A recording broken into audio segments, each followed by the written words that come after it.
रोज एक नई कहानी देखने के लिए चैनल को सब्सक्राइब करें और बेल आइकन दबाना ना भूलें। एक छोटे से गांव में एक किसान मनसुख रहता था। जैसा नाम वैसा वो किसान। वो सिर्फ और सिर्फ अपने मन की करता, सबसे बड़ा आलसी। उसकी हालत से उसकी पत्नी भी बहुत परेशान थी। उसकी पत्नी गहना बेचारी पूरा दिन घर के कामों में लगी रहती, उसके बाद में अपने खेतों को भी देखती। मनसुख आराम से सोता रहता और अगर सो नहीं रहा होता तो बाहर गली में खेल रहे बच्चों को देखने लगता। बस वो इतना बड़ा काम चोर था कि वो सब कुछ करता, लेकिन बस खेती और काम नहीं करता। हे भगवान, मेरे बापू ने किस निठल्ले और आलसी इंसान के पल्ले बांध दिया। सुनते हो, उठ जाओ, दोपहर हो गई है। मनसुख अंगड़ाई लेते हुए उठता है। तुम्हें जरा भी सब्र नहीं होता, जैसे ही आंख लगती है आकर उठा देती हो। रात की सोए पड़े हो, दोपहर हो गई है और तुम्हें लगता है कि तुम अभी सोए हो। थोड़ी तो शर्म करो। मैं एक औरत बेचारी कब तक इस घर का काम करूंगी और कब तक खेतों को देखूंगी। पड़ोस के लोगों को देखो, सब सुबह सुबह अपने खेतों में चले जाते हैं और एक तुम दिन चढ़े तक सोते रहते हो। हाँ, सोता रहता हूँ तो कौन सा तुम्हारी आंखें लेकर सोता हूँ। मेरी आंखें हैं, जब दिल चाहे बंद कर लूँ। अच्छा, तो ये बात है। तो फिर मेरे हाथ हैं, मैं भी आज काम नहीं करती। जब भूख लगे तो अपने आप खाना बनाकर खा लेना। मुझे भी बहुत नींद आती है, मैं भी सोने जा रही हूँ। गहना ऐसा बोलकर अपने कमरे में सोने चली जाती है। दोपहर से शाम, शाम से रात और अगली सुबह हो जाती है, पर मनसुख अपने बिस्तर से नहीं उठता। थक हार कर गहना उठती है और खाना बनाती है और खाना बनाकर लेकर आती है। उठो और ये खाना खाओ, और अभी के अभी ये खाना खाकर घर से बाहर निकल जाओ, जाकर खेतों में काम करो। तुम्हारे जितना आलसी इंसान मैंने आज तक नहीं देखा। 100 आलसी मरे होंगे जब तुम पैदा हुए होगे। तुम्हारे चक्कर में रात से मैंने मवेशियों को चारा भी नहीं डाला। तो इसके लिए मुझे क्या सुना रही हो। तुम्हें मवेशियों को चारा डालना था तो डाल देती, पर तुम्हें तो मेरी होड़ करनी है। मैं सोऊंगा तो तुम भी सोओगी। गहना फिर मवेशियों को चारा डालती है और अपने खेतों की तरफ निकल जाती है। वहाँ खेतों में, अरे भाभी, आप रोज आकर खेतों में काम करती हो, कभी उस मनसुख को भी बोलो, कितना आलसी इंसान है वो। सब कुछ करके देख लिया भाई साहब, लेकिन वो तो कुछ सुनते ही नहीं है। मुझे तो ये समझ में नहीं आता कि एक इंसान इतना कैसे सो सकता है। अरे भाभी, वो काम चोर है, समझो इस बात को। जो किसान काम से बचता है वो इतना सोता है। आपको कुछ करना होगा, वरना तो आप इसी तरह मेहनत करती रह जाओगी। शाम के समय गहना थकी हारी खेत से वापस आती है तो देखती है मनसुख बाहर चारपाई पर आंगन में सो रहा है और एक कुत्ता आकर उसका मुंह चाट रहा है। ये देखकर गहना को बहुत गुस्सा आ जाता है। वो तुरंत सर पर रखे हुए हरे चारे को साइड में डालती है और बाल्टी भर कर पानी लाकर मनसुख के ऊपर डाल देती है। अरे पागल हो गई है क्या? ये क्या कर दिया? सारा बिस्तर गीला कर दिया। अब मैं रात को कहाँ सोऊंगा? तुम्हें मेरे ऊपर जरा भी दया नहीं आती। मैं पूरा दिन काम में लगी रहती हूँ और एक तुम हो कि पूरा दिन बिस्तर तोड़ते रहते हो। अब मेरे सब्र का बांध टूट चुका है। अगर कल से तुम काम पर नहीं गए तो मैं इस कुएं में कूदकर अपनी जान दे दूंगी। हाँ, कैसी पागलों जैसी बात कर रही है। एक काम के चक्कर में तुम अपनी जान क्यों दोगी? बस बहुत हो गया। अगर तुम कल सुबह काम पर नहीं गए तो मैं सच में अपनी जान दे दूंगी। अगली सुबह, उठो जी उठो।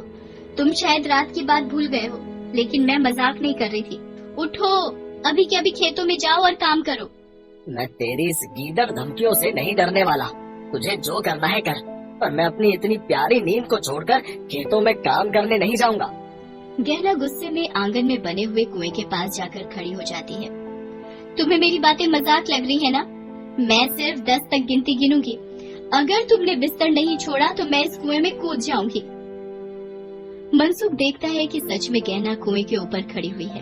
वो डर के मारे बिस्तर छोड़ देता है और फावड़ा लेकर खेत की तरफ बड़बड़ाता हुआ चला जाता है। उसके जाने के बाद गहना काम में लग जाती है। तभी एक बूढ़ी औरत आकर खाने के लिए मांगती है।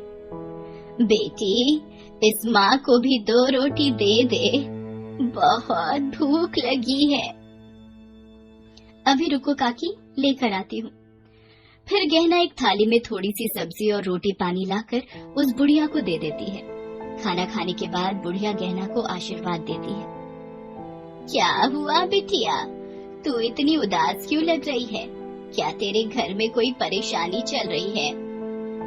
मत पूछो काकी, मेरी शादी कैसे निठल्ले और आलसी इंसान के साथ करा दी गई है, जो पूरा दिन सोता ही रहता है, और मैं बेचारी घर के साथ साथ खेतों को भी देखती हूँ। वो कोई काम नहीं करता, यहाँ तक कि उसे ये भी नहीं पता होता कि वो सो रहा है और कुत्ता उसका मुंह चाट कर चला गया। ऐसे इंसान के साथ मैं सारी जिंदगी कैसे रहूंगी? बस बिटिया, तू इतनी सी बात से परेशान हो गई। चल ठीक है, तूने मुझे भोजन कराया है तो मैं तुझे एक सलाह देती हूँ।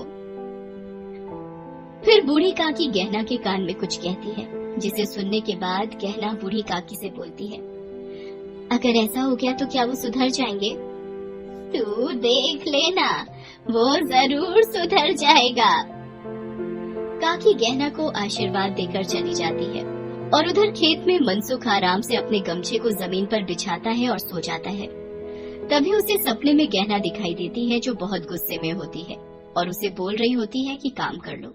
मनसुख आंखें खोलकर इधर उधर देखता है और वापस आंख बंद करके लेट जाता है। वो क्या सोचती थी कि मुझे खेतों में बेच देगी तो क्या मैं काम कर लूंगा? अरे नींद तो किसी भी जगह पर आ जाती है। इस दुनिया में अगर कोई सबसे अच्छी चीज है तो वो बस नींद है। मैं तो कभी कभी सोचता हूँ कि अगर भगवान ने नींद ना बनाई होती तो मेरा क्या होता। थोड़ी देर बाद गहना मनसुख के लिए रोटियां और छाछ लेकर खेतों में जाती है और वो देखती है कि मनसुख आराम से अपने खेत में गमछा बिछाकर सो रहा है। सुनते हो? उठो, खाना खा लो। अरे गहना, तुम कितनी अच्छी हो। तुम्हें कैसे पता चला कि मुझे भूख लग रही होगी? मुझे तो आपके बारे में सब पता चल जाता है कि कब आपको भूख लगी है, कब प्यास लग रही है। पर मुझे बताओ, 2 साल हमारी शादी को होने को आए हैं, आपको पता है कि कब मुझे भूख लग गई है और कब मुझे प्यास लगती है? अरे गहना, नाराज क्यों होती हो? तुम तो जानती ही हो कि मुझे कितनी नींद आती है। तुम तो सब संभाल ही लेती हो। हाँ, शायद तुम्हें पता चल गया है कि मैं सब कुछ संभाल लेती हूँ। आखिर कब तक? मैं भी इंसान हूँ, मुझे भी तकलीफ होती है। बस मनसुख, अब बहुत हो गया। आज मैं समझ गई कि तुम्हें मेरे शब्दों की और मेरी कोई कदर नहीं है। ये मेरी तरफ से तुम्हारे लिए आखिरी खाना था। आखिरी खाना? कहना क्या चाहती हो गहना? इन 2 सालों में मैंने बड़ी कोशिश करी कि मैं आपका पूरी तरह साथ दूं, और मैंने दिया भी। आप हमेशा सोते रहते हो, हर काम को आगे पर टाल देते हो। मैं अपनी हारी बीमारी को भी नजरअंदाज करके घर के काम और खेत के काम देखती रहती हूँ। लेकिन अब बस बहुत हुआ। मैं कल सुबह ही अपने घर चली जाऊंगी। अगर तुम्हें मेरी जरूरत है तो तुम काम करोगे, तभी मैं वापस आऊंगी, वरना मुझे लेने कभी मत आना। मनसुख सोचता है कि गहना गुस्से में है, इसीलिए ऐसी बातें कर रही है। शाम हो जाती है, वो दोनों घर आ जाते हैं। अगली सुबह गहना अपने कपड़ों की पोटली बांधती है और अपने मायके के लिए निकल जाती है। वो एक खत पर मनसुख के लिए संदेश छोड़ जाती है। सुबह से दोपहर हो जाती है। मनसुख को भूख लगती है तो वो उठकर देखता है कि घर में गहना नहीं है। रसोई बिल्कुल खाली पड़ी हुई है और मवेशी अपने खूंटी पर बंधे हुए रंभा रहे हैं। मनसुख सारे घर में गहना को ढूंढता है, पर गहना नहीं मिलती। वो भागकर खेतों की तरफ जाता है तो देखता है खेतों में भी गहना नहीं है। तभी उसे गहना की कल वाली बात याद आती है कि वो अपने मायके चली जाएगी।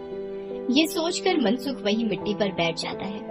काफी सोच विचार करने के बाद वो घर वापस आता है और घर आकर गहना का रखा हुआ खत पढ़ता है।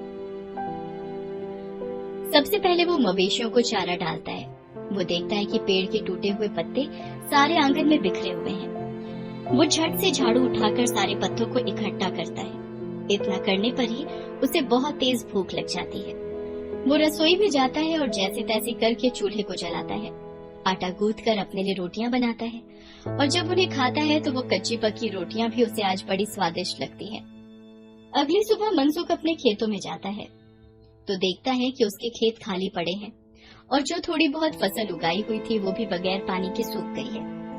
वो वापस घर आता है और अपने दोनों बैलों को हल में जोड़कर अपने खेत की जुताई करता है। फिर खेतों में बीज डालता है। रात होने को आती है और वो थककर चूर हो चुका होता है। घर आने पर वो रखी हुई बासी रोटियां खाता है और जब वो बिस्तर में लेटता है तो वो देखता है कि आज और दिनों की अपेक्षा उसे बिस्तर पर लेटने में ज्यादा अच्छा लग रहा था।